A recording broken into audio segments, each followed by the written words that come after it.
رب اشرح لي صدري ويسر لي أمري واحلل عقدة من لساني يفقه قولي۔ اللہ تعالیٰ کی بے پایہ حمد و ثنا، اس کی تعریف، اس کی بڑائی، اس کی وحدانیت کا اقرار اور اس کی نعمتوں کا اظہار۔ درود و سلام اور رحمت عالم نبی مکرم، رسول معظم، شاہ محمد الرسول اللہ صلی اللہ علیہ وسلم کی ذات پر، اور اللہ کی رحمت نازل ہوں صحابہ کرام، ائمہ دین، فقہاء کرام، مجاہدین اسلام اور اولیاء اعظام پر۔ تاریخ اسلامی میں کچھ ایسے واقعات ہوئے جن کو ازبر رکھنا، جن کے اثرات اور جن کے فوائد کو اپنی آنکھوں کے سامنے رکھنا یہ امت مسلمہ کے لیے ضروری ہے۔ اس کی روشنی میں ہم اپنے آج کے مسائل حل کر سکتے ہیں، ان کے تصور کو اپنے ذہن میں بٹھا کے ہم آج کی مشکلات کا مقابلہ کر سکتے ہیں۔ جہاں پہ ہمیں کوئی راہ نظر نہیں آتی، وہاں پہ بدر و احد، حنین و طائف، تبوک و موتا یہ ہمیں کچھ بتاتے ہیں۔ آج آپ کے سامنے جس موضوع سخن کو رکھنا ہے وہ ہے بدر، غزوہ بدر کے اثرات اور کچھ نکات۔ پہلا رمضان تھا، رمضان آپ کے علم میں ہوگا 2 ہجری میں ہی اس کا آغاز ہوا تھا، اور 2 ہجری میں پہلا رمضان تھا تو غزوہ بدر پیش آیا، اور سخت گرمی کے دن تھے، اس کے دلائل علیحدہ سے موجود، اور وہاں کی صحرائی زمین اور وہ تپش، اس کو بھی آپ اپنے سامنے رکھیے۔ اس سے پہلے بدر کے کچھ فضائل، مناقب ان کے سامنے نہیں تھے۔ پھر جہاد کی جو اہمیت ہے، جو اس کا مقام اور مرتبہ اور اثرات تھے، اس کے احکام بھی ابھی تک نازل نہیں ہوئے تھے، حتیٰ کہ غنیمتوں کے متعلق بھی ابھی کوئی احکام جاری نہیں ہوئے تھے، قیدیوں کے متعلق احکام جاری باقاعدہ طور پہ نہیں ہوئے تھے۔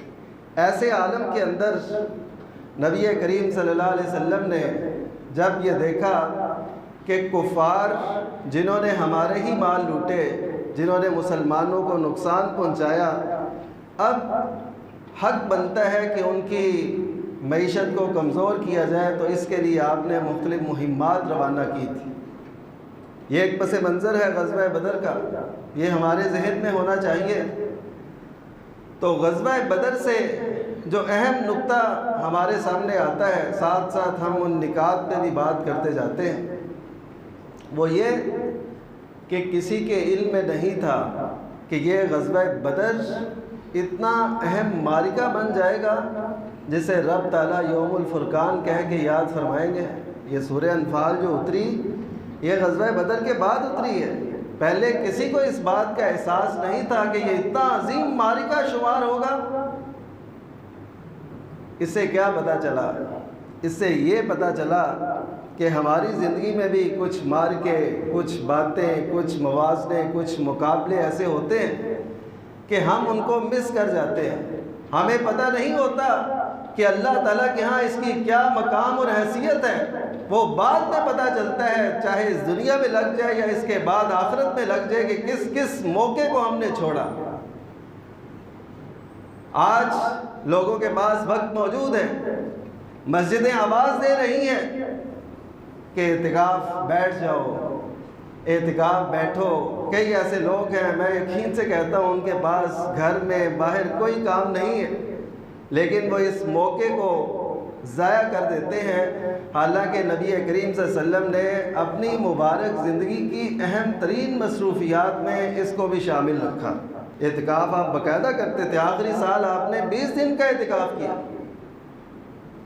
تو پتہ کیا چلا کہ زندگی میں جو بھی موقع آئے نیکی کا، اسے ضائع نہیں کرنا۔ اللہ تعالیٰ ایسے لوگوں کی ضرور قدر فرماتا ہے جو نیکیوں کو ضائع نہیں کرتے۔ ہمیں کیا پتہ کہ یہ اعتکاف یا یہ نیکی یا یہ خرچ کرنا وہ بہت اہمیت لے جائے کہ اس کا بعد میں ہم مقابلہ ہی نہ کر سکیں۔ تو اس وجہ سے بدر کا سب سے اہم نقطہ ہمارے ذہن میں جو آتا ہے وہ یہ ہے کہ صحابہ کرام رضی اللہ عنہ کو نہیں پتہ تھا۔ حضرت اسید بن حضیر رضی اللہ تعالیٰ عنہ سرداروں میں سے تھے انصار کے، تو وہ اس جنگ میں شریک نہ ہوئے کیونکہ نفیر عام نہیں تھا۔ ایک جنگ ہوتی ہے جس میں یہ کہا جاتا ہے کہ ہر ایک جنگجو جو جہاد کر سکتا ہے وہ نکلے، اسے کہتے ہیں نفیر عام۔ تو غزوہ بدر میں نفیر عام نہیں تھا، عمومی حکم نہیں تھا کہ سب چلے، تو بہت سے صحابہ کرام وہ رہ گئے۔ آپ کو پتہ ہے 313 یا 317 مختلف تعداد کا ذکر ہے، تھوڑا بہت فرق کسی نہ کسی حوالے سے آ جاتا ہے۔ تو 313 صحابہ کرام رضی اللہ عنہم وہاں پہ گئے اور اللہ تعالیٰ نے ان کو یہ اعزاز بخشا۔ ایک حدیث عرض کرتا ہوں کہ سیدنا جبریل نبی کریم صلی اللہ علیہ وسلم کی خدمت میں آئے اور کہنے لگے کہ آپ کے ہاں بدر والوں کا کیا مقام ہے؟ تو نبی کریم صلی اللہ علیہ وسلم نے فرمایا بدر والے افضل الناس ہیں، یعنی بہترین لوگ ہیں اس دھرتی کے۔ اب حضرت جبریل کہنے لگے کہ اسی طرح جو فرشتے بدر میں اترے تھے ان کا مقام اللہ تعالیٰ کے ہاں آسمانوں پر باقی فرشتوں سے زیادہ ہے۔ تو یہ مقام اور مرتبے یقین کیجئے ایسے نہیں ملتے۔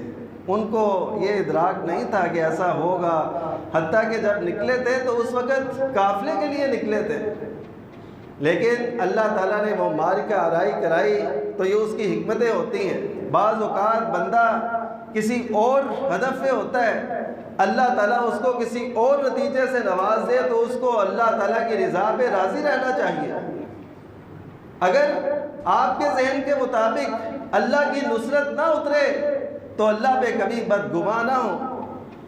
وہ صحابہ کرام تھے، اٹھا کے دیکھیے سورہ انفال، اللہ تعالیٰ خود فرماتے ہیں کہ وَإِنَّ فَرِيقًا مِّنَ الْمُؤْمِنِينَ لَكَارِهُونَ کہ مومنوں کا ایک گروہ ان کو یعنی اس نکلنے کو ناپسند کر رہا تھا، کیونکہ تیاری اس حیثیت کی تو نہیں تھی۔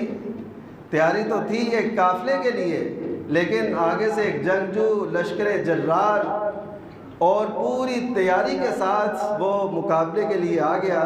تو اب جب نبی کریم صلی اللہ علیہ وسلم نے مشاورت کی تو یہ پہلو بھی سامنے آیا کہ ہمیں جنگ نہیں کرنی چاہیے، لیکن اللہ تعالیٰ نے وہ معرکہ کروانا تھا، اور ہماری زندگی میں بھی ایسے معرکے پیش آتے رہتے ہیں۔ وہ جنگ کے محاذ پہ ہوں، وہ تہذیب کے محاذ پہ ہوں، وہ تعلیم کے محاذ پہ ہوں، مارکے جاری ہیں، مارکے ختم نہیں ہوئے، ہم نے میدان چھوڑے ہیں۔ چلے تعلیم کی سطح پر، تہذیب کی سطح پر، نظاموں کی سطح پر ہم ان سے کچھ مقابلہ آرائی کی کیفیت تو بنائیں۔ ہم یہ تو دیکھیں کہ ہم نبی کریم صلی اللہ علیہ وسلم کے امتی ہیں۔ سب سے بہترین دین، سب سے بہترین نظام، سب سے بہترین ہستی جو اسوہ حسنہ کے طور پہ اللہ تعالیٰ نے عطا کی، وہ ہمیں اللہ تعالیٰ نے عطا کی ہے۔ تو پھر ہمیں اس روشنی سے اپنے آپ کو محروم نہیں رکھنا۔ ہم نے بحرانوں سے، مشکلات سے اپنی راہیں نکالنی ہے۔ تو غزوہ بدر کا ایک اہم نقطہ یہ بھی ہے کہ کبھی اسلام کو ضرورت ہوتی ہے بہت زیادہ، تو اس وقت اگر اسلام کے لیے اپنی قربانیاں پیش کی جائیں تو ان کی حیثیت کچھ اور ہوتی ہے۔ بدر تو مدینہ منورہ کے بالکل قریب ایک جگہ تھی، یعنی 150 کلومیٹر کے لگ بھگ۔ تو اب جو دوسرا تھا غزوہ تبوک، اس میں ایک بہت طویل سفر تھا اور شام کی سرحد پر تھا۔ اس کا ذکر اللہ تعالیٰ نے خود ساعۃ الاسرہ کے ساتھ کیا کہ بہت مشکل وقت تھا، لیکن آپ یہ جانتے ہیں جو تبوک میں شریک ہوئے اس وقت نفیر عام تھا، یعنی ہر ایک کو نکلنا تھا۔ جو رہ گئے وہ یا تو منافق تھے یا چند مسلمان جن کی بعد میں توبہ اللہ تعالیٰ نے قبول فرمائی، لیکن اتنا لمبا سفر کر کے، اتنی مشکلات جھیل کے وہ بدر والوں کا مقابلہ نہیں کر سکے۔ بدر والوں کی جو حیثیت اور مقام تھا اس کو وہ نہیں پا سکے جنہوں نے اتنا طویل سفر کیا. کیوں؟ کہ اس وقت اسلام کو ضرورت زیادہ تھی. اس وقت ایک پہلا معرکہ تھا تو اس میں ساتھ دینا یہ ضروری بنتا تھا، اور اس میں مسلمانوں کا مد مقابل آنا یہ ضروری ٹھہرتا تھا. تو اس وجہ سے انہوں نے اپنی جان کے نذرانے قربانیاں وہ پیش کیں، اپنے آپ کو پیش کیا، اور اللہ تعالیٰ نے نصرت کی. اور ایک اور اہم بات جو نبی کریم صلی اللہ علیہ وسلم کے تمام معرکوں سے ہمارے سامنے آتی ہے وہ کیا ہے کہ آپ دیکھ لیجئے، آپ قرآن مجید پڑھتے ہیں، اس میں سابقہ اقوام کے واقعات پڑھتے ہیں. جو سابقہ انبیاء کرام علیہ السلام کے امتی تھے، ان کے جو مخالفین تھے، ان کو کیسے کیسے غرق کیا گیا. قوم نوح کو پانی میں غرق کیا گیا، ڈبو دیا گیا جو ان کے مخالفین تھے. اسی طرح حضرت موسیٰ علیہ السلام کے مقابلے میں فرعون اور اس کے عساکر وہ بھی بحر کلثم میں غرق ہوئے، ڈوب گئے. اسی طرح جو قوم صالح تھی اس کو اللہ تعالیٰ کی طرف سے زوردار چیخ نے آ لیا، اور نیچے سے زلزلہ، اوپر سے زوردار چیخ ایسی آئی کہ وہ ادھر ہی گرے پڑے، ایسے پڑے ہوئے تھے جیسے کھجور کے تنے پڑے ہوتے ہیں. اس طرح ان کی کیفیت ہو گئی. اور دیگر اقوام کو بھی اللہ تعالیٰ نے آسمانی آفتوں کے ذریعے ہلاک کیا، معجزوں کے ذریعے ہلاک کیا. اللہ تعالیٰ نے ایسے معجزے ظہور پذیر فرمائے جس کی وجہ سے انبیاء کے مخالفین ہلاک ہوتے رہے. لیکن نبی کریم صلی اللہ علیہ وسلم کا دور ہے، اس میں ایسا کوئی معجزہ نہیں آیا کہ دشمن کا قافلہ، دشمن کا لشکر کہیں دنس دیا جائے، کہیں ڈوب جائے، کہیں اس پہ کوئی زلزلہ آ جائے، کوئی ایسی زوردار چیخ آئے. ایسا کچھ نہیں ہوا. نبی کریم صلی اللہ علیہ وسلم کے جو مخالفین تھے ان کا مقابلہ ہوا میدانوں میں، کارزاروں کے اندر ان کا مقابلہ ہوا. تو نبی کریم صلی اللہ علیہ وسلم کی یہ حکمت عملی اور اللہ تعالیٰ کا اذن جہاد دینا یہ ہمیں بتاتا ہے کہ اس امت کی مدد اللہ تعالیٰ اس وقت فرمائیں گے جب یہ میدانوں کے اندر نکلیں گے، جب یہ اپنے آپ کو پیش کریں گے، پھر اللہ کی نصرت آئے گی.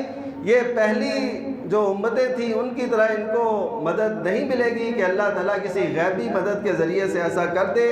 ان کا نکلنا لازم ہے. تو آج ہم دیکھتے ہیں کہ ہم نکلنا نہیں چاہتے. ہم نکلتے ہیں صرف جلسوں کے لیے، ہم نکلتے ہیں صرف قراردادوں کے لیے، ہم نکلتے ہیں صرف دیگر امور کے لیے، ہم مذاکرات کے لیے نکلتے ہیں. نہیں، ہمیں نکلنا ہے جہاد کی راہوں میں.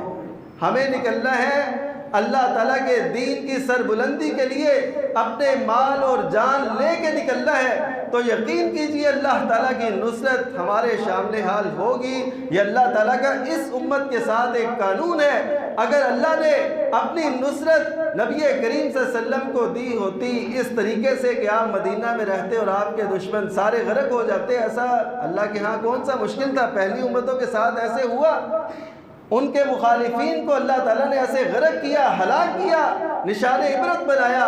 لیکن امت مسلمہ کے لیے اللہ تعالیٰ نے ایک حکمت عملی یہ دی کہ ان کو نکلنا پڑے گا. یہ محض دعاؤں سے فتح حاصل نہیں ہوگی. ان کو میدانوں میں آ کے دشمن کا مقابلہ کرنا پڑے گا، اور جس محاذ پہ وہ ہوں ان کا مقابلہ یہ لازم ٹھہرتا ہے. نبی کریم صلی اللہ علیہ وسلم نے اس دور کے میڈیا محاذ پہ بھی ان کا مقابلہ کیا. ہر جنگ کے بعد سیرت النبی کی مشہور کتاب سیرت ابن ہشام، اس کا ترجمہ بھی موجود ہے، آپ پڑھ سکتے ہیں. ہر جنگ کے بعد ایک ابلاغی جنگ ہوتی تھی، اسے آج کل کی زبان میں الحرب الاعلامی کہتے ہیں، یعنی میڈیا وار. تو ہر جنگ کے بعد ایک میڈیا وار ہوتی تھی. فتح ہوتی یا شکست یا جو بھی صورت پیش آتی تو اس کے بعد ایک باقاعدہ میڈیا وار ہوتی تھی. نبی کریم صلی اللہ علیہ وسلم نے اس کو خالی نہیں چھوڑا. صحابہ کرام کو آپ لگاتے ہیں اس طرف کہ ان کا مقابلہ کریں، ان کی حجب کریں، ان کو جو ہے نا ذلیل و رسوا کریں. ایسے دشمنوں کو اور مسلمانوں کو اور زیادہ حوصلہ اور ان کا مورال بلند کریں. تو یہ پورا ایک بھرپور ایک سلسلہ تھا جو نبی کریم صلی اللہ علیہ وسلم نے جاری رکھا. آج بھی جو اسلام کے مخالفین ہیں وہ میڈیا وار کے ذریعے سے ہم پہ غالب آنا چاہتے ہیں۔ انہوں نے سب محاذوں کو چھوڑ کے میڈیا کا محاذ سنبھالا ہے، جس کو وہ اچھا قرار دیں، جس کو وہ برا، جس کو وہ خائن، جس کو وہ امانت دار، جس کو جیسا وہ چاہیں اس طرح وہ معاشرے کے اندر پھیلا دیتے ہیں۔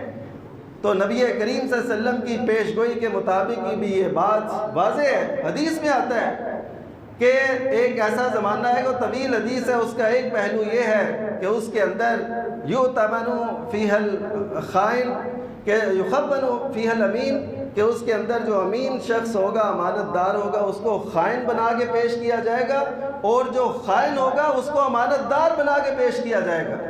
اور یہ کس وجہ سے ہو سکتا ہے؟ یہ میڈیا کے ذریعے سے ہو سکتا ہے، اور کوئی طاقت ایسی نہیں ہے جو لوگوں کے ذہنوں کو بدل دے۔ تو ہمیں غزوہ بدر یہ نقطہ ہمارے سامنے رکھتا ہے کہ ہم نے اگر اللہ کی نصرت لینی ہے تو ہمیں میدانوں میں نکلنا پڑے گا۔ رب کا قرآن بدر کے تذکرے میں یہ فرماتا ہے کہ وَلَقَدْ نَصَرَكُمُ اللَّهُ بِبَدْرٍ وَأَنْتُمْ أَذِلَّةٌ، تم بدر میں ناتواں تھے، تم بے سر و سامانی کے عالم میں تھے، تو اللہ تعالیٰ نے تمہاری مدد کی کہاں پہ؟ بدر میں۔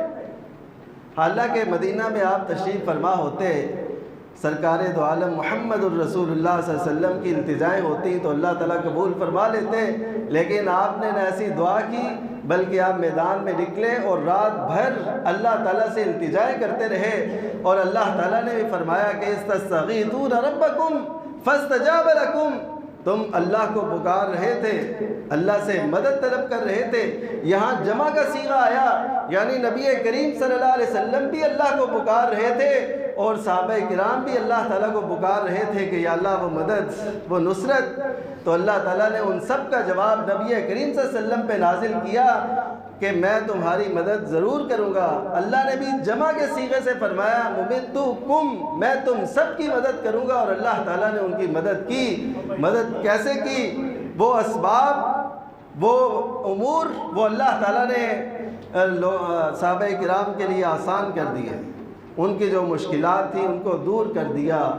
تو آپ دیکھیے کہ اللہ تعالیٰ کی مدد کیسے اترتی ہے۔ وہ چاہتے تھے صحابہ کرام، اور قرآن مجید میں یہ آیا ہے باقاعدہ کہ وہ چاہتے تھے کہ ہمیں وہ تجارتی قافلہ ملے جس کے لیے وہ گئے تھے، لیکن اللہ تعالیٰ نے ان کی مدد اس صورت میں نہیں کی، ان کی مدد کی مارکے میں، میدان کارزار میں، اور اس میں بھی جو سامنے آئے وہ نبی کریم صلی اللہ علیہ وسلم کے قریبی عزیز تھے، جو مبارزت کے لیے آئے، جو دو بدو مقابلہ ہوتا ہے، پہلی لڑائی کا آغاز اسے مبارزت کہتے ہیں۔ اس میں نبی کریم صلی اللہ علیہ وسلم کے 3 قریبی عزیز، سیدنا حمزہ رضی اللہ تعالیٰ، سیدنا علی رضی اللہ تعالیٰ عنہ، اور سیدنا عبیدہ بن حارث رضی اللہ تعالیٰ عنہ، یہ تینوں نبی کریم صلی اللہ علیہ وسلم کے قریبی عزیز تھے۔ ان کو خود نبی کریم صلی اللہ علیہ وسلم نے حکماً فرمایا کہ آپ اٹھیں اور ان کے مقابلے کے لیے آئیں۔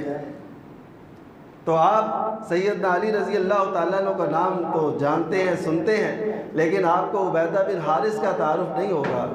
آپ کو یہ نہیں پتا ہوگا کہ سیدنا حمزہ رضی اللہ تعالیٰ عنہ بھی اس مارکے کے اندر دو بدو لڑائی میں شریک ہوئے، اور اپنے مد مقابل کو انہوں نے نیست و نابود کیا، ختم کیا اسے۔ تو پتہ یہ چلا کہ صحابہ کرام رضی اللہ عنہم نے بڑی جان نثاری سے اسلام کے اس پودے کو اپنے خون سے، اپنی صلاحیتوں سے پروان چڑھایا، اور آج ہم دیکھتے ہیں کہ یہ صورت ہمارے سامنے ہے کہ 57 اسلامی ملک اس دھرتی پر موجود ہیں۔ ان میں ان صحابہ کرام کا کردار، ان کا وہ جوش، جذبہ، بلبلہ، وہ سب کار فرما ہے۔ ہم دیکھیں کہ ہماری صلاحیتوں سے اسلام کو کیا فائدہ پہنچا ہے۔ بدر ہمیں یہ پیغام تو دیتا ہے نا۔ آپ کو یہ بھی پتہ ہوگا جب بدر میں نبی کریم صلی اللہ علیہ وسلم نکلے تو آپ نے صحابہ کرام کا ایک جگہ پہ جا کے جائزہ لیا، اور آپ نے دیکھا کہ ان میں کوئی کم عمر تو نہیں ہے۔ وہ جو کم عمر صحابہ کرام رضی اللہ عنہم تھے نا، وہ ایڑیاں اٹھا کے اپنے آپ کو اونچا کر رہے تھے تاکہ ہمیں بھی نبی کریم صلی اللہ علیہ وسلم بڑا سمجھ کے جہاد میں جانے کی اجازت دے۔ یہ اس دور کے نوجوان کا جذبہ تھا کہ وہ جہاد میں شرکت کے لیے، پتہ ہے یہ جہاد کوئی ایسی بات نہیں ہے کہ ہم نے کوئی مال غنیمت لے کے ہی لوٹنا ہے، وہ جان ہتھیلی پہ رکھ کے جانا پڑتا ہے۔ تو وہ اسلام کے لیے اپنی جان تک قربان کرنے کے لیے تیار تھے۔ میرے دوستو، آج کا نوجوان، آج کا ہمارا بھائی، ہمارا بیٹا، ہمارا بھتیجا، وہ اس بات کو پسند ہی نہیں کرتا کہ وہ بھی اسلام کے لیے اپنی کوئی صلاحیت صرف کرے۔ وہ جو کچھ کرتا ہے وہ اپنی چاہتوں کے لیے کرتا ہے، وہ سوشل میڈیا کے لیے کرتا ہے، وہ اپنی تسکین کے لیے کچھ نہ کچھ کرتا ہے۔ میرے دوستو، ان سب کو چھوڑ دیجئے، اسلام اور اس کی سربلندی کے لیے اپنے آپ کو صرف کیجئے۔ یہ محدود زندگی کو نہ دیکھیے، اس کے بعد ایک طویل زندگی ہے، اس کے لیے کچھ کرنے کے خواہاں ہوں، اس کو چاہیں، اس کے لیے اپنی صلاحیتیں صرف کریں، تو اللہ تعالیٰ دیکھیے اسلام کو کیسے بلندیاں عطا کرتا ہے۔ یہ عالم کفر نے چال چلی، انہوں نے ایسے گیجٹس، ایسے آلات، ایسے ذرائع، ایسے طریقے وہ ہم پہ پھیلا دیے کہ ہم اسی کے ہو کے رہ گئے۔ ہمیں نہیں پتا کہ اللہ تعالیٰ کیا فرماتے ہیں، نبی کریم صلی اللہ علیہ وسلم کے کیا احکام ہیں۔ تو وہ صحابہ کرام ایڑیاں اٹھا اٹھا کے نبی کریم صلی اللہ علیہ وسلم کے سامنے ہو رہے تھے، لیکن نبی کریم صلی اللہ علیہ وسلم نے جب دیکھا کہ یہ سیدنا برا بن عازب ہیں، سیدنا برا رضی اللہ تعالیٰ عنہ، سیدنا عبداللہ بن عمر، آپ نے ان کو اجازت نہیں دی، ان کو واپس بھیج دیا۔ پھر اگلے سال جب احد کا معرکہ ہوا تو اس میں یہ شریک ہو گئے نبی کریم صلی اللہ علیہ وسلم کی اجازت سے۔ تو اس سے یہ پتہ چلتا ہے کہ اس دور کے جوانوں کا ذہن کیا تھا۔ اور میں سمجھتا ہوں کہ جو اللہ تعالیٰ نے انہیں کامیابی اور نصرت سے نوازا، اس دور کا ہر فرد، یعنی اس دور کی کوئی خاتون ہے تو اس کا بھی یہی کردار ہے۔ وہ اپنے چھوٹے سے ننھے سے بیٹے کو نبی کریم صلی اللہ علیہ وسلم کی خدمت میں پیش کرتی ہے جہاد میں جانے کے لیے۔ تو آپ پوچھتے ہیں کہ یہ کیا کرے گا؟ وہ کہتی ہے، اور تو مجھے نہیں پتا، میں یہ جانتی ہوں کہ جب دشمن کا تیر آئے گا تو اس کو اس کے سامنے کر دینا، وہ تیر آپ کو نہ لگے، میرے اس لخت جگر کو لگ جائے۔ یہ قربانیاں، یہ اثار صرف کہنے اور سننے کی باتیں نہیں ہیں، اس کو ہم نے اپنی زندگی میں بھی لانا ہے کہ ہم کیسے اسلام کے لیے کچھ کر سکتے ہیں۔ میرے دوستو، آپ دیکھیے آپ کی زندگی کی کتنی بہاریں گزر چکی، کیا کچھ گزر چکا اور کتنا باقی ہو سکتا ہے، یہ اللہ بہتر جانتا ہے۔ آپ یہ دیکھیے کہ آپ نے اسلام کی خاطر کون سا ایسا کارنامہ انجام دیا، کون سی ایسی نیکی کی، کون سی سربلندی کی کاوش کی، آپ نے کس میں حصہ لیا، آپ کی زندگی کیا بتا رہی ہے، آپ کا زندگی کا سفر کس ڈگر پر چل رہا ہے، کیا یہ جنتیوں کا سفر ہے یا کسی اور طرف کی منزل کی رہنمائی کرتا ہے؟ میرے دوستو، اس کو ضرور دیکھیے۔ بدر ہمیں یہ پیغام دیتا ہے، صرف اس کے تذکرے سے نہیں، اور اس میں جو صحابہ کرام رضی اللہ عنہم نے اپنی قربانیاں پیش کی، 14 صحابہ کرام بھی شہید ہوئے تھے۔ تو اس سے یہ پتہ چلتا ہے شہادتیں جو ہیں وہ شکست نہیں ہوتی، شہادت علیحدہ چیز ہے اور شکست علیحدہ چیز ہے۔ اللہ تعالیٰ نے نصرت سے نوازا، اس کے باوجود 14 صحابہ کرام رضی اللہ عنہم بدر میں شہید ہوئے اور ان کے نام آج بھی میدان بدر میں لکھے ہوئے ہیں۔ تو اس سے یہ پتہ چلتا ہے کہ ہمیں اپنی قربانی، اپنی صلاحیت اور جو کچھ اللہ تعالیٰ نے عطا کیا اس کو اس کے راستے میں خرچ کرنا یہ لازم ہے۔ جو مالدار ہے وہ اپنا مال اللہ کے راستے میں خرچ کرے، جو نوجوان ہے اس کو اللہ نے صلاحیت دی ہے، کسی فن سے نوازا ہے۔ اور یہ بات یاد رکھیے، ہمیں جو کچھ عطا کیا جاتا ہے وہ اللہ کی طرف سے۔ کسی کو کوئی فن آتا ہو، کسی کو کوئی صلاحیت آتی ہو، کسی نے کوئی سیکھا ہو، کسی کے پاس علم ہو، کسی کے پاس جو بھی صلاحیت ہے وہ سب اللہ تعالیٰ کی عطا کرتا ہے، تو اس میں سے خرچ کرنا یہ لازم ٹھہر جاتا ہے۔ تو صحابہ کرام رضی اللہ عنہم نے بے دریغ ان سب صلاحیتوں کو صرف کیا، لٹایا، اپنے سرمائے، اپنا سب کچھ وہ صرف کر دیا۔ تو اللہ تعالیٰ نے دیکھیے ان کو کیسی بہاروں سے نوازا، اور یہ تو دنیا میں ہم ان کے تذکرے اور تذکارے خیر سنتے، دیکھتے، پڑھتے ہیں، لیکن آخرت میں جو ان کے مقامات ہوں گے وہ تو اللہ تعالیٰ کے ہاں بہت ہی بلند ہیں۔ اور آپ یہ بھی دیکھیے کہ سیدنا عثمان رضی اللہ تعالیٰ عنہ، سیدنا عبد الرحمن ابن عوف، انہوں نے غزوہ تبوک کے اندر کیا کچھ خرچ کیا، 300 گھوڑے، بیمار، ساز و سامان، اور پورے اس کے جنگجو کے لحاظ سے جو ضروریات تھی وہ انہوں نے اللہ تعالیٰ کے راستے میں دی۔ نبی کریم صلی اللہ علیہ وسلم اس سے خوش بھی بڑے ہوئے، اور آپ نے ان کے دیناروں کو اپنے ہاتھ سے اچھال اچھال کے فرمایا کہ آج کے بعد جو تم کرو گے تمہیں کچھ نقصان نہیں دے گا۔ لیکن آپ دیکھیے نبی کریم صلی اللہ علیہ وسلم نے ان دو ہستیوں کا تذکرہ اپنی زندگی کے آخر تک کیا جنہوں نے اس وقت خرچ کیا تھا جب اسلام کو اس کی بہت زیادہ ضرورت تھی۔ تو اس سے یہ پتہ چلتا ہے کہ ہمیں یہ دیکھنا ہے کہ اسلام کو کس مرحلے میں کیا چاہیے، اس کا دامن اسی سے بھرنا ہے۔ جب جس چیز کی ضرورت ہے ہم وہ خرچ کریں گے تو اللہ تعالی ہمیں ضرور نصرت سے نوازے گا۔ جن کا تذکرہ آپ نے آخر تک کیا وہ سیدہ خدیجہ الکبریٰ رضی اللہ تعالیٰ عنہ ایک خاتون تھیں، اور انہوں نے اسلام کی آبیاری کے لیے جو کردار ادا کیا وہ تاریخ اسلامی کا ایک روشن باب ہے۔ نبی کریم صلی اللہ علیہ وسلم سے جو محبت کی، آپ کا جو ساتھ دیا، وہ ایک عمدہ بیوی، ایک سمجھدار بیوی، ایک سعادت مند بیوی ایسا کر سکتی ہے۔ اور دوسرے سیدنا ابو بکر صدیق رضی اللہ تعالیٰ عنہ تھے جن کے متعلق آپ نے فرمایا کہ میں نے سب کے احسان کا بدلہ چکا دیا ہے لیکن ابو بکر صدیق کے احسانات کا بدلہ میں نہیں چکا سکا۔ وہ کیوں؟ کہ انہوں نے اس موقع پہ اسلام کی آبیاری کی، اسلام کو اپنا سب کچھ پیش کیا جب اسلام کو بڑی ضرورت تھی۔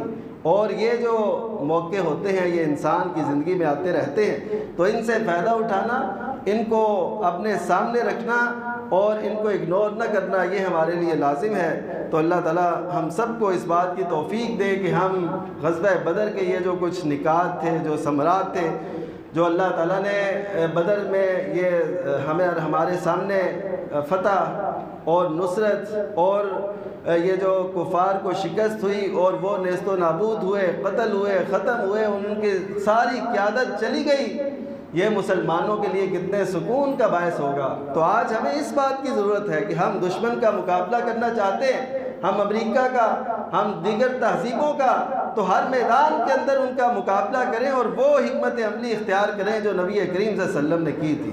اسی میں فتح ہے، اسی میں نصرت ہے، اللہ کو یہی مطلوب ہے، تو اس کی طرف آنا یہ ہمارے لیے لازم ہے۔ اور سیدنا علی رضی اللہ تعالیٰ عنہ کا تذکرہ بھی یہاں پہ ایک دو جملوں میں ہو جائے، کیونکہ ان کا جو ہے یوم شہادت وہ 21 رمضان ہے، تو رمضان کے اندر ہی ان کو شہید کیا گیا۔ جب وہ مسجد میں آ رہے تھے تو ان کا جو قاتل تھا عبد الرحمن ابن ملجم، وہ اس کا نام تھا عبد الرحمن، کتنا پیارا نام ہے لیکن کام دیکھیں کتنا غلط۔